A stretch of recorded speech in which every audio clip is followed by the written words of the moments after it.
तो एक्चुअल में होता क्या है कि इंसान का जो अपना सोच जो है, अल्लाह तबारक ताला जो हमको जो इस दुनिया में जो भेजे थे, असल में मेरा मकसद के बारे में लोगों को पता नहीं कि हमारा दुनिया तो भेजे आपका समझिए हेल्प कर दिए, मुझे पहुंचा दिए थोड़ा काम, चूँकि आप पहले से कर रहे थे। मेरा तो नया नया माइंड डिज़ाइन हुआ है, मैं तो अपना ही सोचती थी। मैंने कहा ना, तो समझ लीजिए कहीं ना कहीं वो कहते हैं ना, अगर बंदा दिन रात को एक ही काम को सोचते रहता, उठते बैठते जागते खाते पीते, तो उसको साइंस में लॉ ऑफ अट्रैक्शन कहते हैं। हालांकि ये साइंस कहता है लॉ ऑफ अट्रैक्शन, लेकिन मैं कहूँगी वो तो ऊपर वाले 24 आवर्स में एक टाइम ऐसा आता है ना कि दुआ कबूल हो जाती है, तो वो दुआएं कबूल होती है।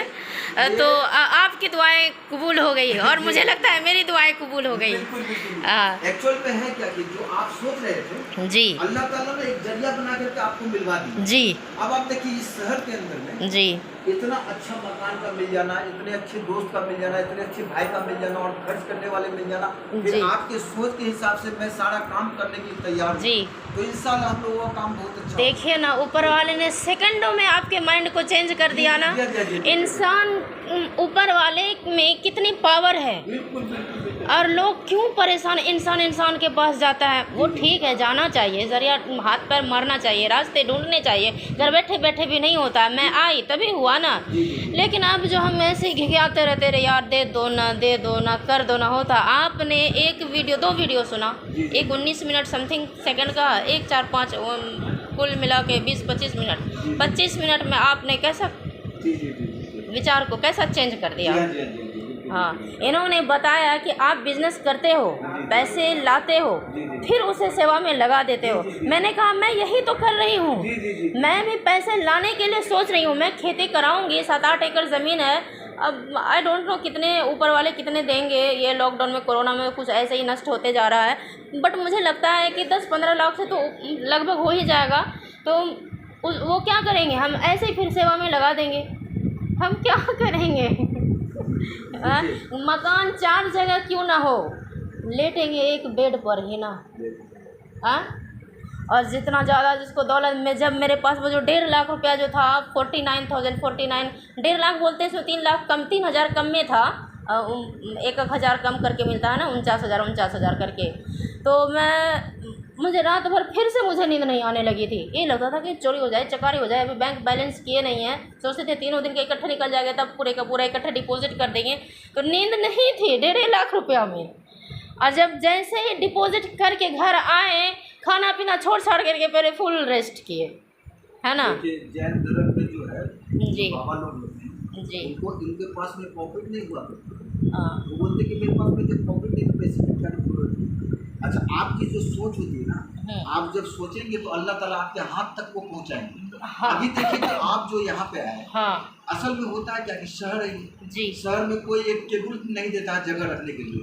और मैं आपको ये लिखित के साथ में दे रहा हूँ, जुबान के साथ में दे रहा हूँ कि जो आपका सोच है हमारे पूर्णिया टाउन के अंदर में, अगर आप ऐसे सोच को करें तो आपके साथ में मैं 1,000 आदमी का सोच को लगा दूँगा, लगा दीजिए। क्योंकि हमारा ना लोगों से ताल्लुकात है। हाँ हमारा देखिए, आपको नव भारत मिशन, डॉक्टर एलेक्स हमारा बहुत अच्छा दोस्त है जो क्रिश्चियन है, नव भारत मिशन चलाता है, और एक बच्चे को उनको 3500 रुपया मिलता है। और इसी तरह से हमारे पास में लगभग 30 से 35 संस्था है जी जैसे पॉपुलर फ्रंट ऑफ इंडिया जो है जी वो अभी 64 स्कूल को चला रहे हैं। जी आफ्टर स्कूल बोलिएगा जी। तो मैं आपके गांव में भी चलवा दूंगा। हाँ तो आफ्टर स्कूल है कि स्कूल जाने से पहले 1 घंटा पढ़ना, स्कूल आने के बाद 2 घंटा पढ़ना। यस, तभी तो रिपीट होगा, ऐसे बच्चे रिवाइज होगा। ऐसे बच्चे को हम लोग रहमानी छट्टी के माध्यम से डॉक्टर इंजीनियर बनाने का काम कर रहे हैं, जो कि हमारे पूर्णिया के अंदर 5 बच्चे भी डॉक्टर बन रहे हैं। जी तो रामानी छट्टी क्या है, वो भी एक ग्राम था, उनका सोच था। आज अल्लाह ने उनसे बड़ा बड़ा काम लिया।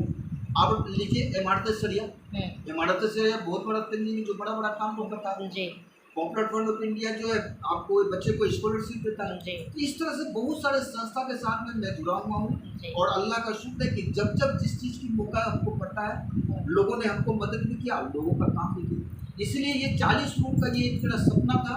हाँ। ये बिल्डिंग बनी है। अच्छा। और मेरी माँ के नाम से बनी है। अच्छा। और मैं कौम को डोनेट करना चाहता हूँ। अच्छा। और ये हम कहना चाहते हैं कि मेरे बच्चे को मैं डॉक्टर इंजीनियर, एक हाथ में कुरान हो तो दूसरे हाथ में लैपटॉप। जी। जिंदगी में क्या है, दिन भी हो दुनिया भी हो। दुनिया सबसे बड़ी बात है कि इंसान जब किसी इंसान को कुछ देता है ना, जी, बहुत ज्यादा मजा मिल जाता है। बहुत मज़ा मिलता है। जी, जी। दूसरे को खुश होते हुए देखिए ना, कितना खुशी मिलेगा, कितना इत्मीनान मिलेगा।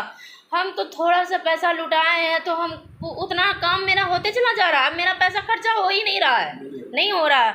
और फिर जिस रास्ते से गुजरते हैं जो पहचान वाला, वो बच्चे बच्चे मुझे सलाम ठोकते जा रहे हैं, कितनी इज्जत मिल रही है मुझे। सबसे बड़ी बात क्या आपने जो बताया, मेरे प्यारे मोहम्मद सल्लल्लाहु अलैहि वसल्लम जी, अल्लाह का बहुत बड़ा करम है कि अल्लाह 2010 में मेरे को मदीना बुलवाए, मक्का बुलवाए, मैंने देखा। जी, तो हम तो दुनिया के लोगों को यही कहना चाहते हैं कि भाई आप कितने पैसे वाले हो या गरीब हो, आप सिर्फ मेरे प्यारे मोहम्मद सल्लल्लाहु अलैहि वसल्लम के जो उनका जो सिस्टम जो था, हाँ, और मेरी माँ आयशा रजी अल्लाह अन्हा की जो सिस्टम थी वो हाँ, औरतों ले ले, हाँ, और मर्द मेरे प्यारे मोहम्मद हाँ, सल्लल्लाहु अलैहि वसल्लम हाँ, का ले ले, उनको नींद भी आएगा, सुकून भी मिलेगा, जिंदगी भी मिलेगा, आखिरत भी मिलेगा।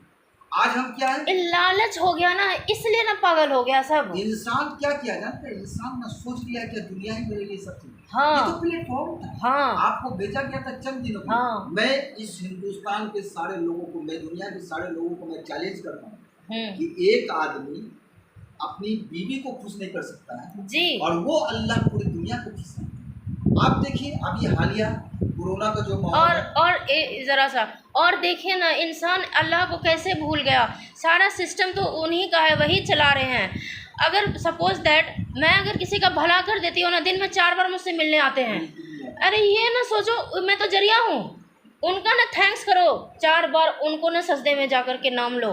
और सबसे बड़ी उधर भुला गया, उधर भुलाते जा रहा है। अभी है उसके लिए जानते क्या हुआ, आज के माहौल में जो क्या हो रहा है कि एक शौहर अपनी बीवी को छोड़ के भाग रहा है, हाँ, बीवी अपने शौहर को छोड़ के भाग रहा है। हाँ, कोई किसी के पास सटना नहीं चाह रहा। हाँ, क्यों? वहीं अल्लाह- सटेंगे जहाँ जिसके पॉकेट भरे हुए हैं, भरे हुए। जिसके पर्स बड़े हैं, भारी हैं। जी जी।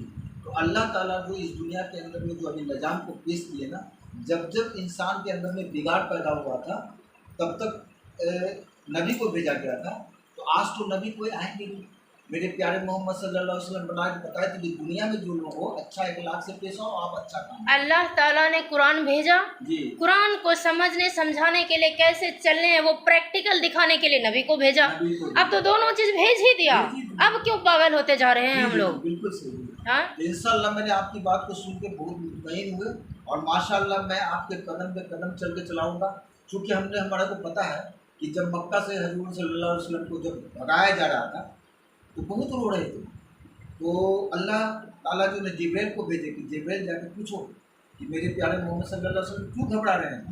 उनको मक्का से जो भगाया जा रहा है वो जहाँ वो जाएंगे वो मदीना होगा, और मदीना में वहाँ अंसार बैठे हुए हैं जी, वो यहाँ से एक चक्के की साइकिल को लेके गए थे और दूसरा चक्का जो है मदीने वाले ने अंसार के जरिए अय्यूब अलैहिस्सलाम के जरिए से उनको दूसरा चक्का दिया गया, तब वो चक्का चला और आज मदीने के अंदर से देखिए पूरे दुनिया के अंदर दीन फैला।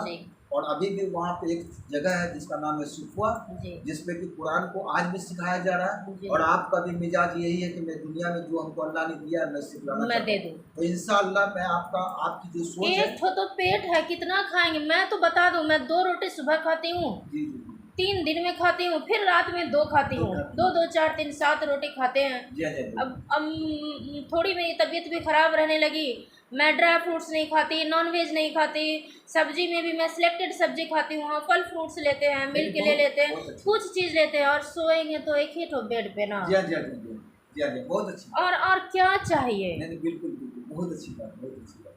तो वहाँ अपने मकान में ही आप खोल रखे ना। हाँ, तो यहाँ पे तो फिर माशाल्लाह बहुत बड़ा चीज़ है और एक बहुत बड़ी आपको चीज़ दिया जा रहा है जी, और एक जिम्मेवारी दी जा रही है। आप पे कदम लगाएंगे। देखिए होता है क्या कि आप अगर एक बड़ा काम करना चाहते हैं, हमने बहुत बड़े बड़े उलमाए किराम को, बड़े बड़े मदरसा को मैंने देखा चल रहा, पता चला कि 2 महीने के बाद राशन नहीं है खाने के लिए। अब वो परेशान हो रहा है, अनाउंसमेंट कर रहा है, बगल बगल में लोगों को बोल रहा है कि भाई कोई इंतजाम करो दो। और हमारे यहाँ पे क्या है कि अल्लाह ताला ने एक जिम्मेदार और एक जिम्मेवार, एक दौलतमंद दोस्त आपको दे दिया। अभी मैं 1.5 करोड़ का बिजनेस करना चाह रहा हूँ, उसमें से जो है ना 1% जो है गरीब बच्चे के नाम से अलग से होना चाहिए। उससे क्या होता है, उस पैसे को 1 करोड़ में 1 लाख रुपया है हमारा। अभी 10 बच्चे पे मेरा जी हमारा 10 बच्चे पे जो ना 40,000 रुपया पर मंथ का खर्च है, और मैं शौकीन ड्रेसेस की कमाई से 40,000 रुपये महीना दूंगा इंशाअल्लाह। और मैं किसी से नहीं- मैंने भी बहुत पहले से इरादे कर रखे थे, नेक अंदर से इरादा नियत है। वैसे मैंने एक आध बार कहीं ओपन किया है इस इरादे को कि मेरा जो भी बिजनेस करेंगे, जो इनकम आएगा, इनकम 2-3 तरह से आते हैं। या तो कोई पर डे करके आ जाते हैं, या पर घंटे भी करके आते हैं, या पर मंथ करके आते हैं, या साल में भी आते हैं, या 6 महीने में भी आते हैं, जैसे भी हो। तो मैंने सोचा था फर्स्ट 3 इनकम जो आएगा वो मैं ना गरीबों को डोनेट करूँगी। फिर जो मेरा जो इनकम बचेगा उसमें 100 में 3 रुपया निकालेंगे, वो उन्हीं का है, निकल जाएगा, वो मेरा है ही नहीं। उसके बाद जो बचा फिर उसमें जो हम देंगे वो हमको लगेगा कि मैंने अपने तरफ से दिया। एक्चुअल में हुआ क्या कि 32 साल पहले मेरी माँ जो है जी पूर्णिया की बहुत बड़ी धनी औरत में से थी। जी वो उनका 12 बीघा जमीन जगनमोहन में दिया गया था, मेरे वालिद साहब दिए थे। मेरे फादर 20 साल वार्ड काउंसिलर है, जी चंद पैसे दिए थे और हमको बोले बिजनेस करो बेटे। जी 20 साल वार्ड काउंसिलर है, चंद पैसे दिए और मेरी माँ ने कहा कि बेटे तो जाओ तुम बिजनेस करना, जमीन को मत ढूंढो, तुम्हारा जमीन कहाँ है क्या है, तुमको एक नया बिजनेस करना। और बिजनेस करने के बाद चंद पैसे तुम गरीब बच्चों की शादी, बीमारी और एजुकेशन पे खर्च करना। तो मैंने आज तक उस पैसों को जमा करके 2 करोड़ 34 लाख का ये बिल्डिंग बनी।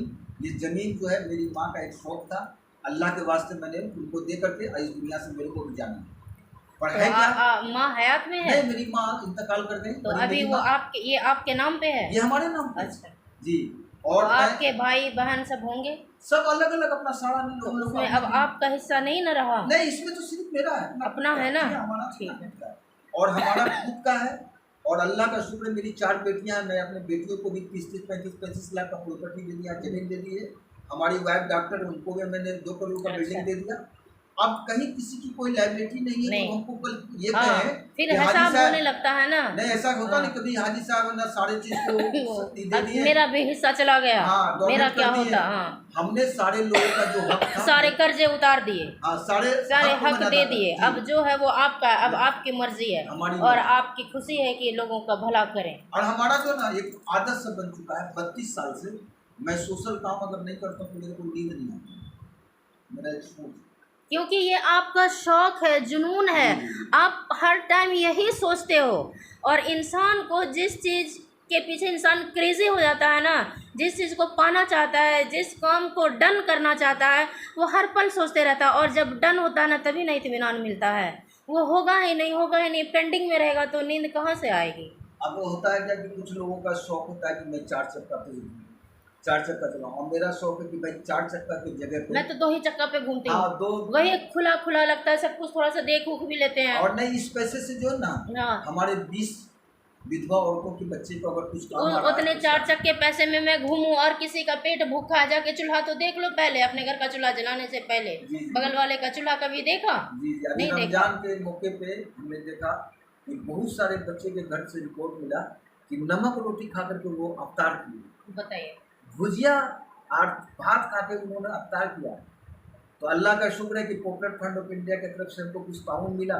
तो ऐसे ऐसे घर में मैंने एक बोरा चावल, जी मतलब 1800 रुपये का हमको ईदी पैक मिला, हम्म। उनको भी दिया। और बाकी हम अपने तरफ से कपड़े लत्ते का हमारा इंतजाम रहता है, तो बच्चे लोगों को मैं कपड़ा देता हूँ। जैसे आपके वहाँ पे अगर बच्चे पढ़ना चाहेंगे हाँ। तो ड्रेस जो है हम अपने तरफ से फ्री देंगे इंशाल्लाह। अच्छा, हर मामले में मैं चाहता हूँ हर कि मामले हम- में आप कोऑपरेट करेंगे, मैं जी, समझ गई। इंशाल्लाह। क्योंकि आपका भी यही एम है, यही जी, ड्रीम है, जी, जी, जी। यही वर्क है, यही एम है। अभी देखिए होता क्या है कि मुस्लिम में बोलते हैं कि भाई शादी नहीं किया तो ये हो गया। अभी नंद को देखिए, नंद क्या करती है, वो सेवा भाव में वो शादी नहीं करती है। तो उनका जो है 4 बजे सुबह जब उठती है ना, तो 4 बजे से उनका स्टार्टिंग हो जाता है सोशल काम करना। हाँ। मैं आपको मदर टेरेसा का संस्थान यहाँ गया था, आपको कलकत्ता पार्क सर्कस में।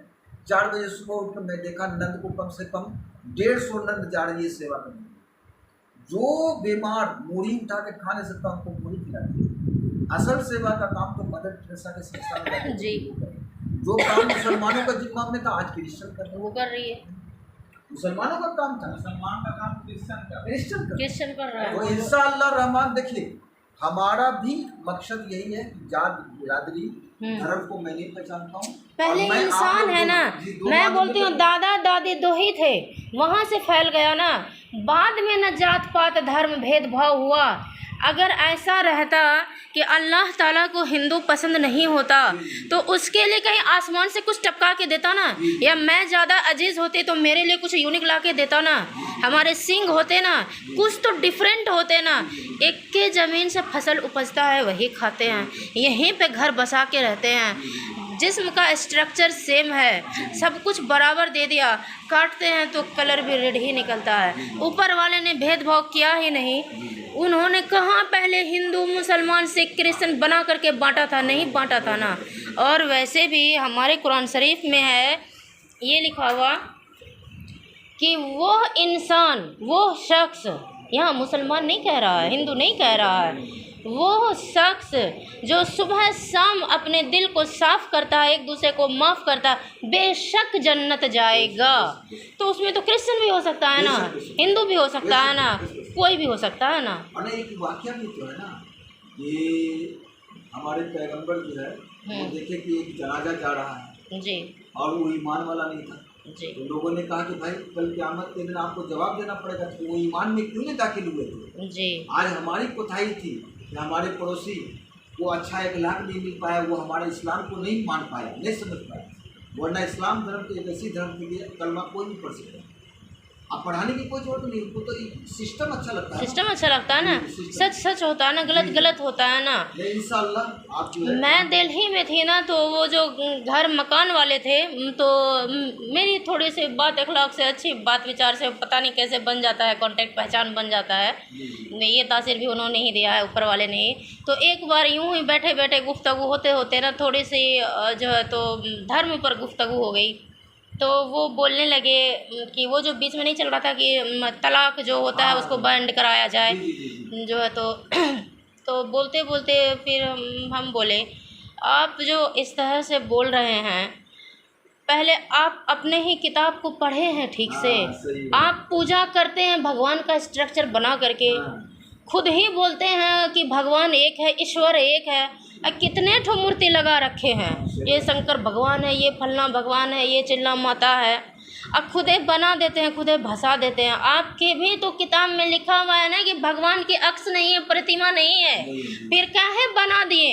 आपकी ये ताकत कि आपने भगवान को बना दिया, भगवान ने आपको बनाया है ना। आपने देखा जब अर्थ बना था तो आपने देखा था कि अर्थ कैसे बना था, इसको किसने बनाया था? आप तो बाद में न पैदा हुए, तो आपने उस बनाने वाले को कैसे आकार दे दिया? तो ना बौक गया, हस्बैंड वाइफ दोनों बौक गया। वो बोलने लगी ना, आंटी जी बोलने लगी ना, अरे अरे वो अंग्रेज कर दिया वहाँ से। बोला अच्छा अंग्रेज भगा दिए और उसकी ये रूल को लागू रखे, अंग्रेज भगा दिया। अंग्रेजी की कितनी क्रेज़ है अंग्रेजी की कितनी क्रेज़ है। फर्स्ट ऑफ ऑल तो हम मुसलमान हैं, हमारी ज़बान अरबी होगी, पहले अरबी न सीखो यार, उर्दू न सीखो, उसके बाद हम इंडिया के हैं, हमारी राष्ट्रभाषा हिंदी है तो हम हिंदी ना पहले सीखेंगे, देन इंग्लिश ना। लेकिन सबसे पहले तो अंग्रेजी ना ऊपर उठाने लगा इधर भाई। हाँ, जिसको भगा दिए तो उसका हिसाब बराबर करके भगा दो ना, उसका हर चीज़ उसके साथ दे दो ना, उसकी अंग्रेज़ी भी हटा दो ना। अलग बात है कि यूनिवर्स में कई लैंग्वेज हैं, फिर कम्युनिकेट करने में दिक्कत होगा ना, एक दूसरे के सबका भाषा अलग अलग है तो जानने समझने में दिक्कत होगा ना, काम नहीं बनेगा ना। तो किसी एक भाषा को कॉमन बना दिया गया, इंग्लिश को कॉमन बना दिया गया, कोई बुरा नहीं है, मेरा भी कॉमन हो सकता था ना, हिंदी भी कॉमन हो सकता था। तो वो भी तो हिंदी पढ़ता, फिर अंग्रेज़ भी हिंदी पढ़ता, वो भी दुखी होता यार हम लोगों को भगा दे और हम लोग उसी की भाषा को पढ़ रहे हैं। तो इतना तो कंप्रोमाइज़ करनी चाहिए, लेकिन अपने जो धर्म की किताब है थोड़ी उसकी भी नॉलेज रखनी चाहिए ना। हाँ, उसको आगे रखना चाहिए ना। अभी क्या हो रहा है मौजूदा हालात में, बच्ची को ना कलमा ला इलाहा इल्लल्लाह की सही जानकारी, हाँ, ईमान क्या है उसको पता ही नहीं। तो यही होता है जब आपको ईमान के बारे में पता नहीं, कलमा ला इलाहा इल्लल्लाह के बारे में पता नहीं तो क्या होता है? और आप अपने आप को कहते हो मैं मुसलमान हूँ। नहीं, आज किसी के घर जाइए ना अंकल, तो वो बच्चे सब जो अगर होंगे ना बोलेंगे बेटा पोएम सुना दो, तो कभी कहा बेटा कलमा सुना दो, तो कभी कहा बेटा सलाम करने बताया, गुड मॉर्निंग सिखाता है ना, गुड नाइट सिखाता है ना, गुड आफ्टरनून सिखाता है ना, कभी सलाम पेश करने भी सही से आया। अभी देखिए ना, अभी केरल के अंदर में पॉपुलर फ्रंट ऑफ इंडिया की तरफ से स्कूल सब चल रहा है, उसके अंदर में एक हाथ में कुरान दूसरा हाथ में लैपटॉप। हाँ बिल्कुल, कुरान है, बाद में लैपटॉप, जी कुरान से ही सब चीज़ को निकाला है, जी जितने भी इजाद किया हुआ दुनिया में जो भी चीज़ है। तो हमारा जो अभी हम लोग का अभी जितनी भी इंडिया के अंदर जो क्रिश्चियन स्कूल है ना, उनके मुसलमान लोग उनको बहुत अच्छा समझते हैं कि भाई वही सब कुछ है। भाई मुसलमान के स्कूल में जाके देखिए ना, केरल के अंदर में ऐसे ऐसे स्कूल है। डॉक्टर जाकिर नायक क्या बोला था हाँ कि बच्चे जब माँ के पेट में रहेंगे ना, तो उस बच्चे का एडमिशन मेरे स्कूल में करवाएंगे, क्योंकि ऐसी मैं पढ़ाई दूंगा, और उन्होंने ऐसा कर दिखाया। हाँ तो आज मुसलमान का पढ़ाई के सामने में कोई, क्योंकि देखिए मुसलमान को एक एक्स्ट्रा पढ़ाई मिला है अरबी, क्रिश्चियन को तो नहीं मिला, नहीं मिला, यहूदी को तो नहीं मिला, नहीं मिला, नसरानी को नहीं मिला, नहीं मिला, हिंदू को नहीं मिला, नहीं मिला, जैन को नहीं मिला, गुरुद्वारा में नहीं मिला, कहीं नहीं मिला, मुस्लिम आज को भी मिला। देख लीजिए उनका जो जैन जो गुरुद्वारा में जो भजन होता है, उसमें कहते हैं हजरत मोहम्मद सल्लल्लाहु कहते हैं गुरु नानक दी ओदी रास्ता पे चलोगे तुअड्डी जिंदगी बन जाएगा। कौन करे? गुरु नानक करेंगे। ये हजरत मोहम्मद सल्लल्लाहु अलैहि वसल्लम का एक सिस्टम है, उसको अगर चलो फॉलो करो तो तुम्हारी जिंदगी बन जाएगी। हमें अरबी उर्दू आगे रखनी चाहिए, और हम इंडियन हैं, हमारी राष्ट्रभाषा स्ट्रांग होनी चाहिए। हमें अपने हिंदी से पूरा प्यार करना चाहिए, और हमें अंग्रेज़ी पर भी अधिकार करना चाहिए, छोड़ने का नहीं है। क्योंकि जब सब अंग्रेज़ी पढ़ रहा है और आप रिजिड बन जाओगे कि नहीं नहीं मैं अंग्रेज़ी नहीं पढ़ता, मेरी अंग्रेज़ी नहीं है, तो फिर तो आप ही लॉस में जाओगे ना, आप ही लॉस में चले जाओगे ना।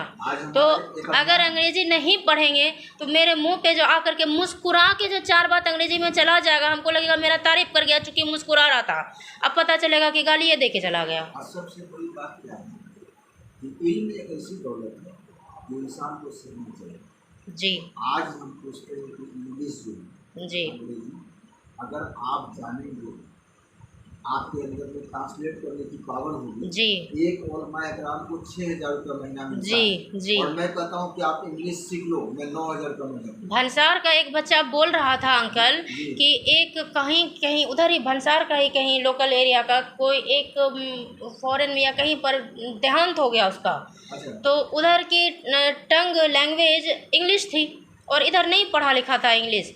उस जनाजे को अपने घर तक लाने में 10-15 दिन गुजर गए, क्योंकि इधर से अंग्रेजी बोलने वाला कोई नहीं था कोई नहीं था। और उधर का हिंदी समझने वाला कोई नहीं था। फिर इतना दिन होते होते होते होते फिर कोई एक बंदा गया, तो वो अंग्रेजी में टॉक किया, तब उधर से मुर्दे को लेकर के आया। ये बताओ तो अंग्रेजी की कितनी कमी है। हमें अंग्रेजी पर भी अधिकार करने का है, उसे भी नहीं छोड़ने का है, और हमें मैथमेटिक्स भी स्ट्रॉन्ग करने का है। नहीं नहीं, बिल्कुल बिल्कुल। जानते हैं हम लोग जो ना बच्चे को यही ना तालीम देना चाहते हैं, एक हाथ में कुरान और दूसरा हाथ में इंग्लिश स्पीकिंग हो। हाँ क्यों नहीं हो? बिल्कुल हो।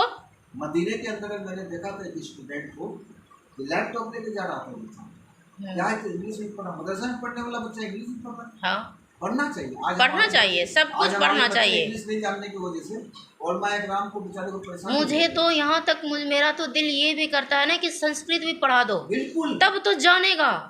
उस संस्कृत पढ़ने वाले को कुरान शरीफ पढ़ा दो, वो भी अपनी भी पढ़ा दो उसको और मेरी भी पढ़ा दो, तब ना वो समझेगा कौन सही है कौन गलत है। आज हमारे ससुर साहब क्लास 1 अफसर थे पूर्णिया से, जी और संस्कृत जानते थे, जानना रामायण चाहिए। गीता का अध्ययन करते थे। मतलब मैं ना दिल्ली में क्लास ले रही थी, मेरे बगल में एक डोलकर नाम की लड़की थी, डोलकर नाम था उसका, तो यूं ही ऐसे नोट में कुछ से कुछ लिख नहीं देती है ऐसे, तो वो नॉन मुस्लिम थी, तो वो ना उर्दू में लिख बैठी 2 लाइन, वो लाइन मुझे याद नहीं रहा, तो मैं ना चौंकते हुए मैं उसको देखी, क्या लिख रही हो तुम? बोली मैंने उर्दू पढ़ा है। मैंने कहा संस्कृत पढ़ा? बोला नहीं उर्दू ही पढ़ा मैंने। देखो ठीक है, इंशाल्लाह आपका इरादा बहुत मजबूत है, जी और आप आइए जी और वेलकम है आपका, जी बिस्मिल्लाह कीजिए जी, और काम को यहाँ से कीजिए। देखिए होता क्या कराइए है, ना। घर की मुर्गी दाल बराबर। हाँ लेकिन एक छोटा सा समस्या ये है, जी जैसे ये शहर है, मैं आपकी बात को इग्नोर नहीं कर रही हूँ, मैंने एक्सेप्ट किया जी, है ना, जी। आप मेरे गार्जियन हुए, चूँकि आप ये काम पहले से कर रहे हैं, तो अब मैं आपके ही हैंड में हूँ, जी हाँ, है ना, अभी मुझे हैंडल करना है ना। जी, जी, मैं आपका सपोर्ट करूँगी, यही है। तो बट मैं ये कहना चाहती हूँ कि ये जैसे शहर है, यहाँ आप कर रहे हो, यहाँ थोड़ा सा एजुकेशन है, जी। जहाँ एजुकेशन है वहाँ समझदारी है, सुनिए सुनिए ज़रा सा, मेरी बात पूरी होने दीजिए। उधर कौन जाएगा?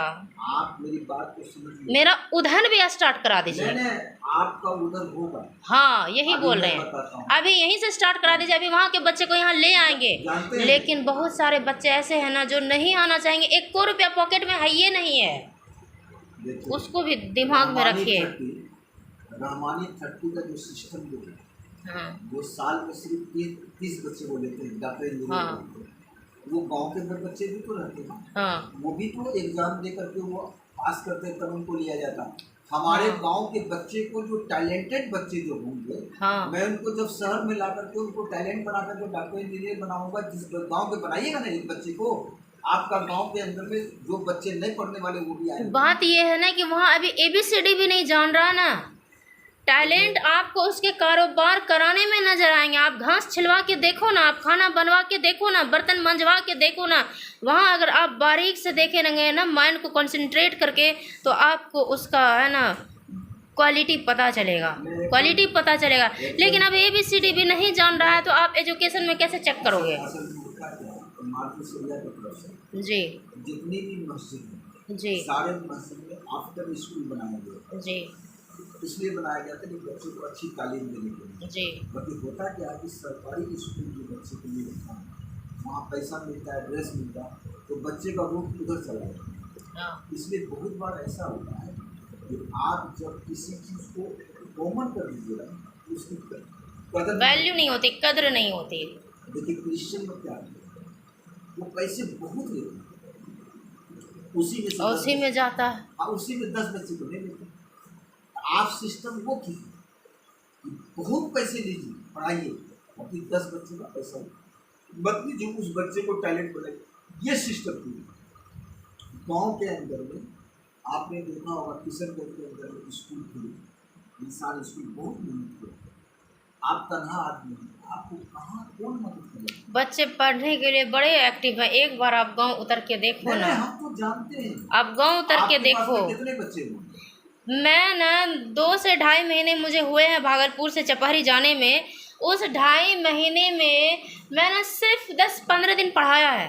2.5 महीने हुए हैं, चूँकि मेरा आना जाना यहाँ वहाँ शिफ्ट कर रहे हैं, सामान वामान ला रहे हैं, कभी उनसे मिलने जा रहे हैं, कभी इनसे मिलने जा रहे हैं, तो ओनली 10-15 दिन मैंने पढ़ाए होंगे। बच्चे 50 से 60 आते हैं। अब बताइए क्या चाहिए? और सुनिए ना मेरी बात, और बच्चे जो 10 बजे जो आते हैं वो 5 बजे ही जाते हैं। और मेरी बात और सुनिए, बच्चे छोटे छोटे भंसार से पैदल आ जाते हैं, बच्चे खड़े होके पढ़ते हैं, फिर भंसार से चपहरी बच्चे पैदल जाते हैं। इतने तो पढ़ने में बच्चे इच्छुक है, उसको मैं नहीं छोड़ सकती, मैं नहीं छोड़ सकती। मेरे बच्चे की मैं कलेक्शन भी दिखा देती हूँ, मैंने फोटो लेके रखा है मैंने। अभी क्या करना होगा मैं आपको बता, हमारा जितना भी गाँव है, सारे गाँव को हम लोग जाँच पड़ताल किए हुए, हाँ। इमारत सरिया बनी, क्योंकि हम लोग को वहाँ से मिला था ऑर्डर, जितनी भी मस्जिद है, सारे मस्जिद को आफ्टर स्कूल बनाना, मदरसा बनाना, आफ्टर स्कूल। हाँ। तो देखिए होता क्या है, हम लोग जनगणना करके बैठे हुए हैं। आप एक गांव में बैठ करके काम को कीजिएगा ना, तो आपको उभरने में समय लगेगा। आपको मैं बताता हूँ। हाँ बोलिए ना। और दूसरा नंबर बात क्या होता है कि आपका काम पढ़ाने का नहीं, आप जिस काम को करते हैं आप मत कीजिए, आपका काम है हैंडलिंग करने का। मोबाइल के जरिए से आप वैसे 20 स्कूल को हैंडलिंग कीजिए। नहीं, लेकिन मैं ही पढ़ाऊंगी, मुझे पढ़ाने के शौक हैं, मैं ही क्या पढ़ाऊंगी। कौन पढ़ाएगा? मेरा वाला पढ़ाई नहीं पढ़ा पाएगा कोई नहीं। वहाँ कौन पढ़ाएगा? आप देखिए मेरी बात को समझिए, हमारा जो एक तजुर्बा है, 32 साल का मेरा एक तजुर्बा जो है, ठीक है, गौर कीजिए, बोलिए ना। मैं आपको बताता हूँ कि भाई साहब को जरूरत जब पूरा घर पे कर दीजिएगा, उनको मज़ा नहीं मिल पाएगा। देखिए ना, मेरे वीडियो में आपने सुना था, मुझे नाम से मतलब नहीं है, नहीं नाम तो नहीं करना है, मुझे उभरने से भी मतलब नहीं है। आप सुनिए, अगर ऐसा होता तो अलीगढ़ यूनिवर्सिटी नहीं बनाता, फिर सैयद वो नहीं कर पाया, हम क्या कर सकते हैं? अब मैं कहती हूँ कि 10 रोज में बच्चे 50 से 60 हो गए। आप ये तो मानो, बच्चे एक बस्ती से दूसरे बच्चे, इससे भी छोटे छोटे बच्चे हैं, वो पैदल आते हैं, खड़े होके पढ़ते हैं, नहीं लेते हैं। आप पैसा नहीं लेते, आप कैसे मेंटेनेंस कीजिए? क्या मेंटेनेंस करना। मैं पूछती हूँ, आप बुरा नहीं मानना, इल्म लेने और देने के लिए ड्रेस कोड होना ज़रूरी है, बेंच डेस्क का होना ज़रूरी है। मैं तो तिरपाल पे पढ़ाती हूँ, वो जब पढ़ लेगा, बड़ा आदमी बन जाएगा, जॉब हो जाएगा, बिजनेस हो जाएगा, उसके बाद आप देखो ना, स्कूल में तो ड्रेस कोड लगा देता है, कॉलेज में ड्रेस कोड लगा देता है, जब डॉक्टर इंजीनियर प्रोफेसर बन जाता है तब तो ड्रेस कोड हट जाता है ना, फिर क्यों नहीं। वो बिल्कुल सही है। और शुरुआते में जो कंडीशन पे कंडीशन लगा देता है, ड्रेस होना चाहिए, टाई होना चाहिए, बेल्ट होना चाहिए, जूते होने चाहिए, मोजे होने चाहिए, ये वाली बैग होनी चाहिए, ऐसी डायरी होनी चाहिए। मेरी बात सुनो, उसमें जो गरीब तबके का इंसान है ना, वो नहीं भर पाता है पैसा, वो नहीं पढ़ा पाता है। बात बताइए, आपने अपने गांव में मेहनत किया, हाँ 50 बच्चे आ गए, हाँ अभी पूर्णिया के अंदर में खाली आप खड़े हो जाइए, पहले सुनिए ना, हाँ बोलिए ना। 500 बच्चे आ गए। ठीक है, लेकिन उधर कौन जाएगा ये ना बता दीजिए। मैं उस जगह को हाईलाइट करना चाहती हूँ ना, जहाँ कोई नहीं जा रहा है। मैं जाना चाह रही है ना, मुझे कई लोग रोके, ऐसे आप जैसे बातें मुझे और भी कई लोग बोले, बट मैं पूछती हूँ, जब मुझे रोक रहे हैं आप, मैं आप ही पे ठोक देती हूँ ये बात, तो क्या आप जाओगे वहाँ? मुझे भी रोक दिया, खुद भी रुके, वहाँ जाएगा कौन जाएगा अंकल जी? अभी मैं आपको सिस्टम, यहाँ तो कोई भी आ जाएगा। आपको मैं सिस्टम बताता हूँ, इस सिस्टम को थोड़ा सा गौर कीजिए। आप ऐसे बच्चे को मांग कीजिए जो बच्चे को उसकी माँ नहीं दे पा रही, जिस बच्चे का बाप नहीं है, उसको भंसार वैसे ही है, पूरे डूबा हुआ है, पूरा गाँव वैसा है कि एक के टाइम दाना खाता है, कोई 2 ही टाइम खाता है। आप ऐसा कीजिए। हाँ है ना, सही बोल रहे हैं ना आप ऐसा कीजिए, मेरा 74 स्कूल चल रहा है, हाँ। आपको मैं 2-4 स्कूल में लेके चलता हूँ। ये दुनिया जो इसी वजह से उसको डेवलप करने के लिए आफ्टर स्कूल जो है ये सबसे बड़ा माध्यम है, क्योंकि दिन का स्कूल में बच्चे आपके नहीं आएंगे, इसलिए उनको सरकार पैसा दे रही है, खाना दे रही है, कहीं नहीं जाता है वो लोग। बच्चा सब तो ये भी बोलता है, दुनिया का कहीं भी जगह स्कूल कॉलेज में नहीं पढ़ेंगे तो अप्पी के पास ही पढ़ेंगे। आप एक बार चलो ना भंसार। आप 50 बच्चे या 100 बच्चे को ही पढ़ा करके आप अपनी जिंदगी को, मैंने ऐसा कहाँ कहा, मैं तो कह रही हूँ 10-15 दिन में बच्चे इतने स्पीडली बढ़ गए। मेरी बात सुनो, एक तो रमज़ान की वजह से कुछ वेट एक सुनिए 1 मिनट। एक तो बच्चे रमज़ान की वजह से रुक गए, तीसरा कोरोना वोरोना हो रहा है ना, तीसरा कि मकई का टाइम है ना, उधर से बच्चे यानी कि रुक गए। बच्चे अभी 1 महीने अगर मैं जम जाऊँ ना, चूँकि मैं यहाँ वहाँ कर रही हूँ ना, 1 महीने में बच्चे और बढ़ जाएंगे, 100-150 हो जाएंगे। आपके पास में आपका घर में जो जिस जगह पे स्कूल चला है, हाँ कितने बच्चे की कैपेसिटी है?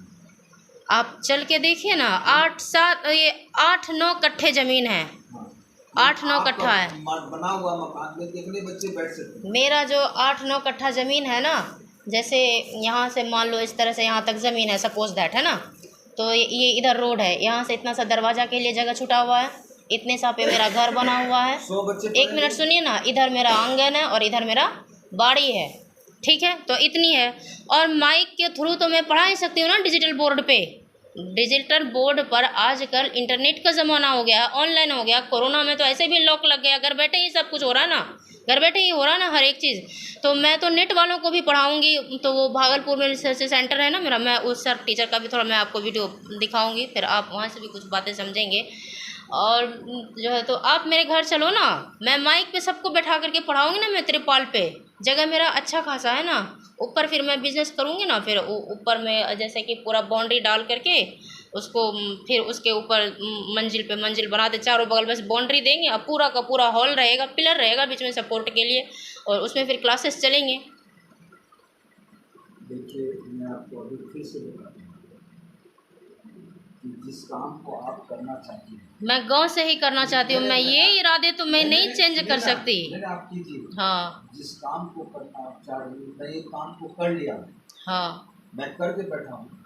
देखिए जितना आप आसानी से बोल दिए बाउंड्री वाल करेंगे, 2 मंजिला बनाएंगे, 3 मंजिला बनाएंगे, ये सारे चीज़ को बनाने के लिए पैसे मिलेंगे, बिल्कुल चाहिए। और वो पैसा आपके पास में कहाँ से आएगा? आएगा ना, आप दो थोड़ा, फिर कोई दूसरा देगा, कोई और देगा। ये इन्होंने बताया ना, ये भैया ने कि ट्रस्ट बनवा देंगे, पैसे वहाँ से भी आएंगे, कोऑपरेट करने वाले बहुत है। मेरी अपनी खेती भी होगी, मैं कई तरह का बिजनेस भी स्टार्ट करने वाली हूँ। बट स्टार्टिंग में पैसे लगते हैं, स्टार्टिंग में पैसे लगते हैं और मैं स्टार्टिंग पॉइंट पे हूँ, मुझे अभी पैसे की ज़रूरत है। उसके बाद तो मैं जैसे स्कूल चलाऊँगी तो स्कूल में तो कई मटेरियल होते हैं ना, कॉपी है, कलम है, ये है, वो है, बहुत सारे। मैं सब चीज़ का मैन्युफैक्चरिंग स्टार्ट करूँगी ना, मैं सिलाई सेंटर जो मैं ओपन करूँगी, मैं सेंटर भी दिखला दूँ कि मैं किस तरह का मैं सोच रही हूँ वैसा बनवाऊँगी। तो वो सब माल मेरा कहाँ जाएगा? मॉल में जाएगा ना, मॉल में सप्लाई करेंगे ना, वो जो इनकम आएगा वो कहाँ जाएगा? वो फिर सेवा में लगाएंगे ना। स्वेटर का जो सेंटर ओपन करेंगे तो स्वेटर को कहाँ भेजेंगे? मॉल में भेजेंगे ना, कॉन्टैक्ट है ना मेरा, वो सब माल से फिर वो पैसे आएंगे ना, वो सब होगा ना। रेस्टोरेंट ओपन करेंगे, वो पैसा आएगा ना। खेती से पैसा आते रहेगा ना साल साल। वो मसाले का प्लांट लगाएंगे ना, चिकन का कारोबार करेंगे ना, नर्सरी से लेकर के पूरा रिटेलर तक करेंगे ना काम, तो पैसे तो आएंगे ना। स्टार्टिंग में ना बिजनेस खड़ा करने के लिए पैसे चाहिए हमें। स्टार्टिंग में हमें पैसे दे दो ना, 2-4 करोड़ रुपये दे दो, उसी से हम संभाल लेंगे बहुत सारा चीज़ थोड़ा। और मैं ये आप जो आप कहोगे कि इतने आप वो वर्कर कहाँ से लाओगे, मैं सीखूँ, पहले सिखाऊंगी, मैं सिखाऊंगी। साल भर, 6 महीना, 1.5 साल, वो सीखने वाले पे भी टाइम डिपेंड करता है ना। तो उसी को फिर हम काम पे लगाएंगे ना। बच्चे बोलते हैं ना, बच्चे के गार्जियन बोलते हैं ना, मैंने दे दिया अपने बच्चे को, तेरे नाम कर दिया, तू ही पढ़ा दे, तू ही लिखा दे, तू ही जॉब करा दे, तू ही शादी ब्याह भी करा दे, अब और क्या चाहिए? बच्चे मुझे टाइम से कोऑपरेट कर रहे हैं, अपने जान से कोऑपरेट कर रहे हैं, अपने माल से भी कोऑपरेट कर रहे हैं। 2000 रुपया एक की माँ ने दिया, बच्चे 2 रुपया भी अपने पॉकेट में नहीं रखा और हमारे पॉकेट में डाल दिया, ये लो आप पे, आप से खड़ा करो। फीवर है, सुई ले रहा है, मेडिसिन ले रहा है, और वो गाड़ी ड्राइव करे जा रहा है, तेज़ बॉडी हीट कर रहा है, फीवर में बॉडी हीट कर रहा है। कोरोना का भी डर है, लोग कुछ से कुछ बोल भी रहे हैं, सब कुछ सह रहा, बट बच्चा कोऑपरेट किए जा रहा है। ये भैया भी उससे मिल चुके हैं, आप पूछो ना इससे। ऐसे बच्चे को मैं कैसे छोड़ के आ जाऊं, आप ये बता दो। गाड़ी नहीं चलाता, छोटा सा बच्चा है, स्कूटी चला देता है, वो स्कूटी चलाता है और हम बैठे बैठे मोबाइल में काम कर रहे होते हैं, बहुत कुछ सोच रहे होते हैं, बहुत कुछ लिस्ट बना रहे होते हैं। या हम जब यहाँ से निकलते हैं बस में बैठ करके जब भागलपुर के लिए, तो सारे रास्ते हम लिस्ट बनाते बनाते ही पता चलता है कि हम तिलका जी पहुँच गए, और हम देख भी नहीं पाते कि रास्ते में क्या आया नहीं आया। फिर वो पूछा, अब भी वो रास्ते में वो चीज़ हो रहा था तो आप देखे? बोले कहाँ देखे, हम तो लिस्ट बना रहे थे। तो वो सब इतना मेहनत जो बच्चा कर रहा है उसको कैसे छोड़ सकते? आह लग जाएगा ना, कहीं का नहीं रहेंगे ना फिर हम, है ना। और ऊपर वाले नीयत देखते हैं ना, इरादे देखते हैं ना, दिल देखते हैं ना। मैं जो वहाँ से अपने शहर से अपने घर को छोड़ करके मैं यहाँ आई थी, गांव में ही आई थी ना, और मैं कहाँ हाईलाइट होना चाहती हूँ, मैं कहाँ नाम कमाना चाहती हूँ, मैं कहाँ चाहती हूँ कि जल्दबाजी में हो जाए, मुझे इतने टाइम लग जाए। मैं ये कहाँ कहती हूँ कि बड़ी से बड़ी संख्या में कम से कम टाइम में बच्चे उभर जाए, निखार आ जाए, ऊपर उठ जाए। पूरी ज़िंदगी में अगर गाँव का 2-4 बच्चा भी अगर संभल जाए ना, वही 4 बच्चा फिर संभालेगा ना आगे। आपका सोच बिल्कुल सही है, हम आपकी सोच मैं एक्सेप्ट करती हूँ इस चीज़ को, मैं यहाँ से भी कर दूंगी, आप टेंशन मत लो। बट आप वहाँ भी मैं रहूँगी, पहले वही रहेगा मेरा। आप ऐसा कीजिए, आप वहाँ रहिए, आप चलिए, लेकिन एक बार सुनिए, आप वहाँ रहिए, आप वहाँ से जो टैलेंटेड बच्चे रहेंगे, टैलेंटेड बच्चे को आप तब न देखोगे जब वो बच्चा 2 साल भी पढ़ेगा मेरे पास। साल 2 साल में आपको क्या टैलेंट दिखा सकते हैं? अंग्रेजी में अच्छी करा दूँ, मैथमेटिक्स अच्छी करा दूँ। मैं आपको एक ही बात बताता हूँ, हमारा जो मिशन का जो काम करने का जो तरीका है, हाँ, हम तो ऐसे बच्चे को ही लेंगे जो टैलेंटेड है, जिस बच्चे का बाप नहीं है। हाँ ठीक है, अपना है कि चलो वो कहाँ जाएगा, उसके बाप आप बन रहे हो, उसकी माँ हाँ, और बच्चे को दोनों को हम ले लेंगे। हाँ ये अच्छी है। को हाँ ठीक है, ऐसे बच्चे को मैं भेज दूंगी यहाँ, फटाक से भेज दूंगी, लेट ना लगेगा। अगर बच्चे ही कहे मैं आप ही के पास पढ़ूंगा तब मैं क्या करूँ? तब आप उस बच्चे के लिए खर्चे दो मुझे फिर। नहीं, असल में खर्चा इसलिए नहीं दे पाएंगे आपको कि हमारा तो यहाँ खुद का खर्चा है। हाँ सही है। इसलिए जब हमारा खुद का खर्चा है तो हमारे सामने जब खुद गरीब लोग है ही है, तो वहाँ की गरीबी को अभी हम फिर क्यों देखेंगे? हाँ अपना तो, सोच है। वहाँ पे तो बड़े लोग भी हैं, कोई बड़े नहीं है ना, गरीब ही है ना, तभी मैं आ गई ना यहाँ। मैं उसी बस्ती में चंदा कर लेती ना, अदरवाइज मैं एक वहाँ से यहाँ मैं क्यों चली आती? अगर वहाँ से मैं, वहाँ तो बच्चे 40 रुपये कॉपी के नहीं निकाल पा रहे हैं, अब क्या करें बोलिए, अब क्या करें बोलिए? बच्चे को मतलब घर में इतनी पेट में शिद्दत है कि घर वाले पढ़ाई से हटवा करके बोलते हैं जाना खेत 200 रुपया उधर से कमा के लाना, चूल्हा जलाएंगे। वो बच्चा कहाँ से कॉपी कलम का पैसा देगा? अभी पिछले बार लगभग 44 बच्चे को हम बच्चे अगले साल कुछ बच्चे को तो मैं ड्रेस और किताब सब चीज़ खरीद के दिया। ठीक है, लॉकडाउन में फिर बहुत ज़्यादा बच्चे चले गए, तो पता ये चला कि जिनको मैं ड्रेस किताब कॉपी सब दे रहा हूँ तो वो तो बच्चे मेरा लग रहे हैं। और जिस गार्जियन के पास में पैसा है वो फिर समझ रहा है कि खाली बच्चा गरीबेगा बच्चा पढ़ेगा, तो हम फिर सिस्टम को चेंज करेंगे। तो हमने बोल दिया भाई आपको गरीब बच्चा है ठीक है, हम ड्रेस फ्री दे सकते हैं, बाकी पढ़ाने का पैसा आपको लगेगा। नहीं, बट मैंने उल्टा किया है कि सीखने सिखाने के पैसे नहीं लगेंगे, मटेरियल के पैसे लगेंगे। मतलब इस कॉपी है, कलम है, किताब है, ये हम कहाँ से देंगे? हमारा जो सिस्टम जो हमने किया ना, कम से कम जो है ना हम 90 बच्चे से पैसे लेंगे, 10 बच्चों को फ्री करेंगे। अपना अपना सोच है, अपना सोच है, और मैं क्यों चाहूँगी कि आप अपने सिस्टम को मेरे मुताबिक चलाओ? मैं हरगिज़ नहीं चाहूँगी। सबसे बड़ी बात क्या जानते हैं कि आप तो अभी बोल रहे हैं कि पैसा लेने के बाद ट्रस्ट बनाने के 3 साल के बाद कुछ फंड मिलता है, तो वो भी क्या काम देखने के बाद, तो 3 साल तो लगेगा ना। हम अभी आपको बोले ना कि 2-3 साल लगेगा, ABCD से ऊपर उघाड़ने तक 3 साल तो लगेगा ही ना। अभी आप ट्रस्ट मत बनाइए, उसमें पैसा खर्च होता है, 3 साल लगेगा ना, 3 साल बाद ही बनाएंगे। मेरा ट्रस्ट है ना, इसी ट्रस्ट के माध्यम से आप काम कीजिए। हाँ करिए, संभालिए, पैसा फालतू बर्बाद कीजिएगा, अभी आपको कम से कम 30,000 20,000 रुपये लग जाएगा। अच्छा, ट्रस्ट बनाने के बाद 1 रुपया मिलता नहीं, अभी 3 साल होने दिया नहीं मिल रहा पैसा, कोई पैसा तो हमको पैसा लेना भी नहीं, मिलता भी नहीं, तो अब उतना दिमाग हम क्यों लगाएं? आप जिस काम को लेके चल रहे हैं आप कीजिए, बाकी आप जो सिर्फ गांव तक रहकर सीमित बन जाइए। नहीं, ये मैं नहीं कह रही हूँ, मैं अपने आप पर कोई कंडीशन अप्लाई नहीं कर रही हूँ। मेरा कंडीशन एक ये है कि मैं गांव नहीं छोड़ने वाली, मैं उधर भी इस्टेब्लिश कर ही चुकी, बच्चे आ रहे हैं कर ही चुकी। आप इधर भी ले आओ ना, मैं भागलपुर भी जा रही हूँ ना, लेकिन ये जो कहिएगा कि नहीं उधर छोड़ दो, वहाँ के बच्चे को यहीं लेकर के आओ, टैलेंटेड बच्चे को लेंगे, तो अभी बच्चा जानता क्या है कि हम आपको बोलेंगे इसकी नॉलेज चेक कर लो, कौन टैलेंटेड है, कौन सेलेक्ट कर लो या नेग्लेक्ट कर दो, अभी कैसे हो सकता है? तो मैं पहले 2-3 साल मेहनत करूँगी तभी होगा ना।